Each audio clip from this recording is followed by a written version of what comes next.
Pwe. Anyway. Nagkano ba? I don't know, I'm not good at math. Medium yung kinuha pero XL hindi kasha. Hi! Good morning sa inyong lahat.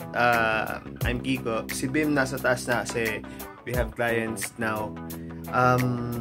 I'm using my phone's camera kasi nag-e-edit pa ako ng videos from the last vlog. I'm transferring files actually from my camera. Kaya hindi ko magamit yung camera ko kasi medyo puno. Dapat yan yata bumili na ako ng bagong memory card. Anyway, check-in lang ako kasi kinumusta ko lang kayo kasi punta na ako doon sa client. Friend namin si Iya. And then, punta kami sa Divisoria. Sa Divisoria, baka hindi ko nadalhin yung camera kasi medyo risky. It's Wednesday, coding ako, so malamang mag-commute kami. Or we might use the train. Pero magpupuslit ako ng konting footages from our trip. Kung gusto nyo makita yung Divisoria trip namin. Mag-shopping lang silang dalawa. Si Michelle sa si Iya. So yun. Since medyo malapit kami sa Divisoria, sa amin lagi nagpapasama yung mga friends namin pagpupunta doon. And dahil nga si Bim kabisado yung Divisoria, mas madali para sa amin maglibot. Kasi alam na agad ni Bim kung saan pupunta. Nakakangawit pala to. Nakamonopod ako, diba? Paggamit ko yung camera. Pag pala ganito, nakakangawit. Anyway, thanks for those who watched the last vlog.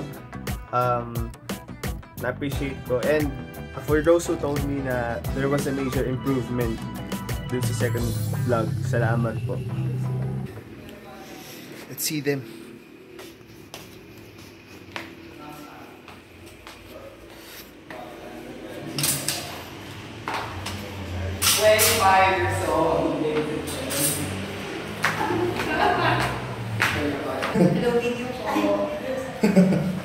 Game? Ano gagawin natin? Yes, may pabakit. May pabakit yung mga clients. So, lunch kami. Hopefully 2 hours tapos na yung treatment. Andito pa rin! New Pond's White Beauty Detox for oily skin. Vitamin Plus. Protect skin. Dito kami sa DV. Hindi ko na dinala yung camera kasi DV. Huwag kahit naman babae, baka malit lang ang daliri.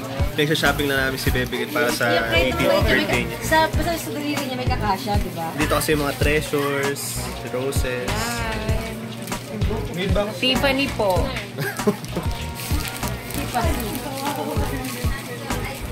Sige, ganyan size. Tapos yung stick out, ay yung quintas. Asset ba pinili? Nagsasara na yung DV. Dito pa kami sa taas. Trivia. Kabisado ni Bim yung buong Divisoria. Di sa kanya kasya yung... Hoy, grabe ah! Kasya-kasya kaya. Di sa kanya kasi medium yung kinuha pero XL hindi kasya. Hindi.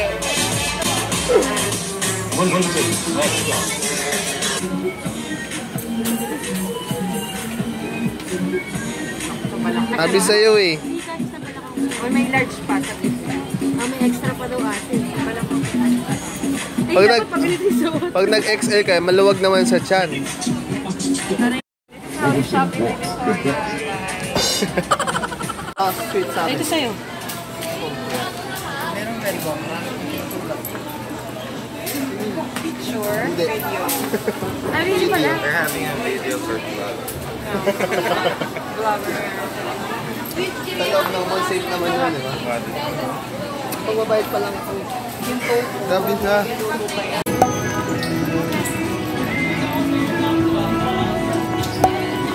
Vlogger ah. Mga vlogger tapos wala na yung cellphone namin. Ayun lang.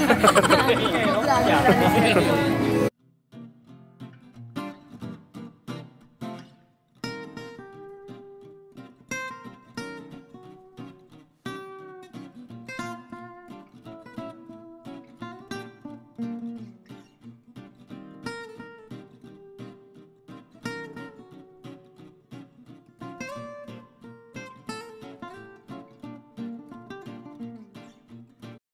ba? Maganda na yun, mura na yun. 2 for 180. 2 for 180. 90 pesos. So, bibilin ko na nga. Akin na yung pera. Bago umalis. Sabi mo itabi na. Sayang eh. Saan ba? Ayun lang oh. Last minute pa rin. Sayang kasi. Pang pwede ko yung kasi pag naka-short. Kailangan to Christmas rush yun. Go, go, go, go! 2 minutes away. Bilisan mo.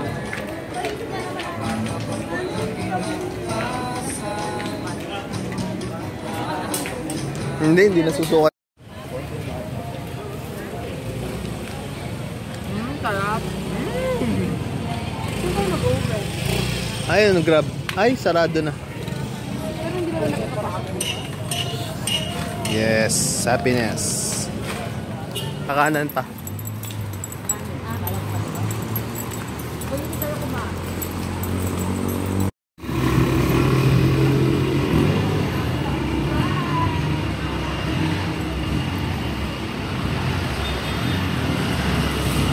Kasi kunting tao. Sarap. Parang sa... Yung muko ka, yung magagalaw ka, tignan mo kung mag-aano. Ang ganda. Mas nakahilis ka dyan. Okay, okay. Yan, hawakan mo ilalim natin.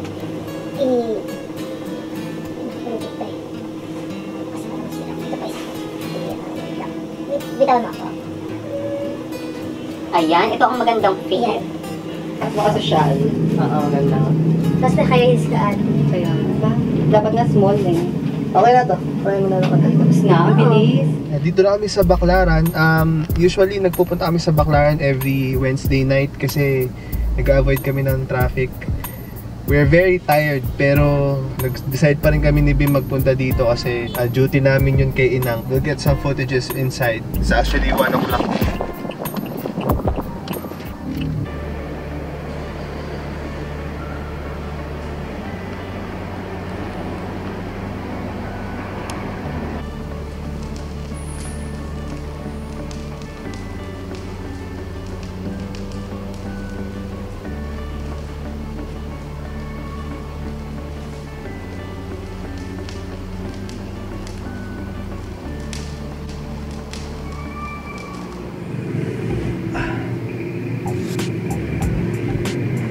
Masyado yata maliwanag, wait.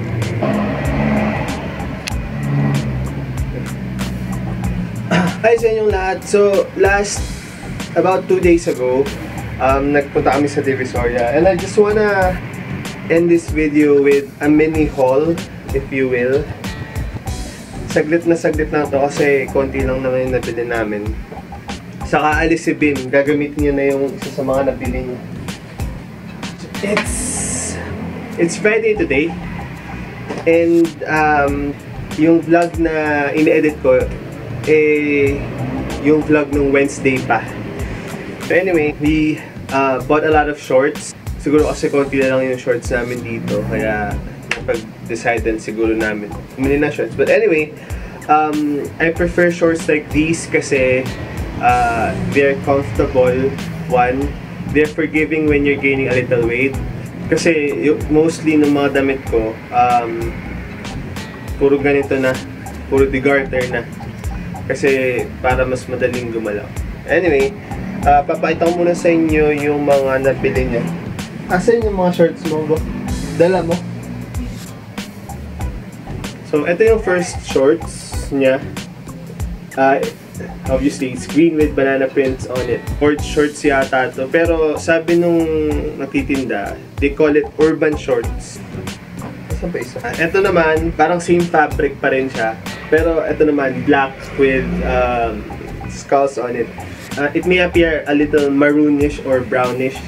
That's just because yung window namin, meron siyang brown tint.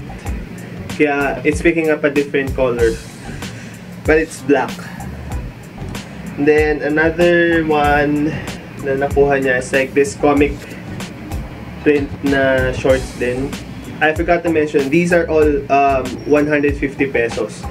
Before kasi bumili kami ng mga ganito sa Divisoria about a year ago. Puro plain pa lang. Siguro ganun lang din yung mga pinagayahan nila, like original ones. Pero ngayon may mga printed na sila. Mostly naman mga damit namin is plain. So, madaling mag-mix and match. And yung mga favorite colors ko naman, it's black, gray, and white. Mostly mga damit ko ganun. Kaya medyo sakto lang. Madaling ternohan. So, yun nakuha niya. Tatlo yung sa kanya. Tapos I got 3 as well. This white and gray Aztec printed shorts. All in the small size. Kasi medyo malaki na yung small nila. Lahat sila merong 1 pocket on each side. Tapos sa back meron din. Another one is a black shorts with gray and red strips of design. Blue with brown, with brown string. Yun. Last one, itong stripes na black and gray. So yun yung sa akin. Mostly black, gray, white. Yun lang. Bumili din ako ng hikaw. Nakikita nyo ba? It's a loop earring na may cross. Wala lang. Yung best friend ko, usually ang nag-loop earrings na may dangling na keme. Pero wala. So siya naisip ko dito ang ba't ko binili ito. Si Genki. Siya mahilig sa mga ganito. Way back. High school days. Tapos, ano pa ba? Ay, bo! Pakita ko yung case. Tapos bumili rin ako ng, yung cord protectors. Luma na to eh. Wala na yatang nagaganito. Pero I still want my cords to be protected. Again, it's gray. Saka, mas madali pag marami na kayo magkakasama sa barkada kasi nakakapalit-palit ng nakakahiraman ng chargers para alam mo na, o alam din nila na yung gray charger sa'yo. So, mas madali para hindi na nalilito. Tapos, eto. This one is 5 pesos each. Ito naman, ang phone ni Bim ay Samsung S8 Plus. So, medyo limited pa lang yung mga cases na available. Well, meron siya mga original cases, but that's too pricey for him. Ayaw niya nag-splurge sa masyadong mahal na cases. Kaya naghahanap talaga kami ng mga cases na sobrang mura, either sa Quiapo or sa Divisoria. Minsan nga, yung sa Green Hills, hindi pa siya bumibili kasi medyo mahal din. But this is for 220 pesos. It's like a bumper case na may clear, what we call this? Basta may clear siya sa gitna. So you can see the actual color of the phone. This is for 220 pesos. Natawaran niya ng 130 pesos. You can't beat that. 90 pesos almost. Magkano ba? I don't know. I'm not good at math. Anyway, one thing about Bimbo, marunong siyang sobra na tumawad. As in, sa Divisoria. Nakikipagpunuan sa tawaran. Wala lang, gusto ko lang end yung vlog with a mini haul nga. So, yeah. And, nirequest nga pala ni Nicole, ni Honey Ray. Si Honey Ray, which is Matt's office mate and friend. So, gusto niya na may mini haul. So, yeah, mini haul. And big shout out. Sige na nga, magsha-shoutout na ako kahit nakakornehan na ako sa sarili ko pag shoutout. Si Mac, si Mark Mortel.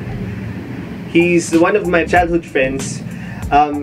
He keeps watching these vlogs na in-upload namin. So, sobrang thank you kay Mac dahil nanonood na, nagko-comment pa, there. And to my elementary friends, si Jamin Baluyot, kasi she wanted to start up with her own YouTube channel. She also wants to do vlogs, kaya lang, kailangan pa niya ng konting push. So, Jam, tuloy mo na yan. Kasi tutuloy na daw ni Jeremy. So, yun. Sana makapag-YouTube sila. I wanna see more people getting into YouTube as well. Para din for self-expression, for their passion, for whatever things they wanna do and wanna show to people. It's kind of cool to see people just wanting to share their lives to others and inspire others as well. So yeah, and if you're not subscribed yet, just click somewhere. I'll put circles and rectangles. I put shapes everywhere, by the way. So just click if you want to see the last vlog, or the circle one if you want to subscribe. So, bye!